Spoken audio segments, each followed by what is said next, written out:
જો તમે આ ચટણીની રેસીપી સ્કીપ કરી ને તો તમે સૌથી મોટી ભૂલ કરો છો।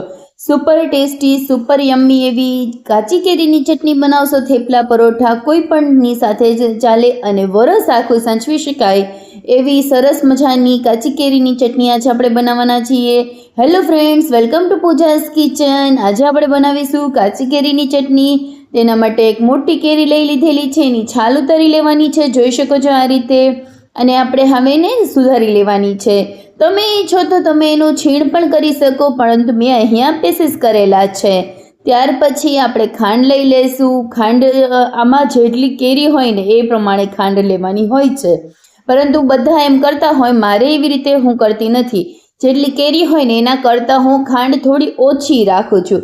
જોઈ શકો છો આપણા પીસીસ તૈયાર થઈ ગયા છે। નાના નાના એવા પીસ કર્યા છે મેં। તમે તમારી ઈચ્છા અનુસાર પીસ કરી શકો।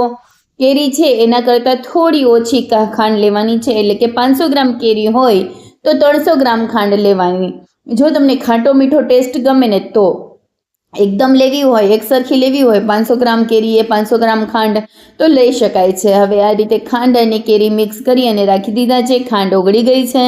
ત્યાર પછી હવે આપણે એને મિક્સર જારમાં લઈ લઈશું। જોઈ શકો છો આ રીતે બધા જ પીસીસને આપણે મિક્સરમાં લઈ લેવાનું છે, એને પીસી લેવાનું છે। એકદમ ફાઇન પેસ્ટ કરી લેવાની છે। જો કેટલી ફાઇન પેસ્ટ થઈ ગઈ છે, એવી ફાઇન પેસ્ટ કરી લેવાની। અને ચટાકેદાર બનાવવા માટે આપણે જે ખડા મસાલા આવે ને, મરી છે, તજ, લવિંગ, જીરું છે, આખા ધાણા છે, એ તમે લઈ શકો। તમને જે રીતે ગમતા હોય, ભાવતા હોય એ રીતે તમે ખડા મસાલા લઈ શકો। એને જરાક રોસ્ટ કરી નાખવાના, શેકી નાખવાના છે। ત્યાર પછી હવે આપણે જે પેસ્ટ બનાવીને રાખી છે ને એ પેનમાં ઉમેરી દેવાની છે। જોઈ શકો છો આપણે પેસ્ટ ઉમેરી દીધેલી છે।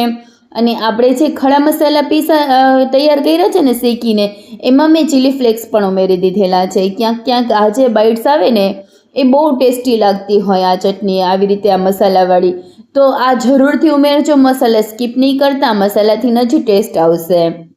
હવે આપણે એને ખાંડી લીધા છે ખાંડણીમાં, અને ત્યાર પછી ચટણી છે એની પેસ્ટ એકદમ સરસ ઉકળી ગઈ છે। જોઈ શકો છો આ રીતે જરા પણ પાણીનો ભાગ નથી ત્યાં સુધી તમારે ઉકાળવાની છે। ત્યાર પછી સ્વાદ અનુસાર નમક ઉમેરી દઈશું। નમક ઉમેરી દઈશું, મરચું પાવડર ઉમેરી દઈશું। તમે જેટલી તીખી ચટપટી ખાવા ઈચ્છતા હોય ને એ પ્રમાણે ઉમેરવાની। મેં કલર માટે કાશ્મીરી મરચું ઉમેર્યું છે અને તીખાસ માટે ચીલી ફ્લેક્સ ઉમેર્યા છે। અને બાકીનો જે આપણે મસાલો પીસીને તૈયાર રાખ્યો છે એ બધો મસાલો અહીંયા મેં પીસીને ઉમેરી દીધેલો છે। જોઈ શકો છો આ રીતે હવે ચલાવી લેવાની છે, થોડી વાર એને ઉકાળવા દેવાની છે। અને જોઈ શકો એકદમ સરસ જામ જેવી ચટણી બની અને તૈયાર થઈ ગઈ છે। આ રીતની ચટણી હોય ને તો તમારા જમવાનો સ્વાદ 100 ગણો વધારી દે। આપણે 2 રોટલી વધારે તમે ખાઈ શકો, એટલી સરસ ચટણી બની અને તૈયાર થાય। આને તમે મઠરી સાથે, બ્રેડ સાથે, થેપલા, પરોઠા, ભાખરી કોઈ પણની સાથે સર્વ કરશો ને તો સુપર ટેસ્ટી એવી બનશે અને વરસ આખું ચાલશે, એ મારી ગેરંટી છે। તમે બહાર રાખશો ને તો પણ ખરાબ નહીં થાય, અને ફ્રીજમાં રાખશો તો કોઈ ટેન્શન છે જ નહીં, પરંતુ બહાર રાખશો તો પણ ખરાબ થશે નહીં। Thank you for watching.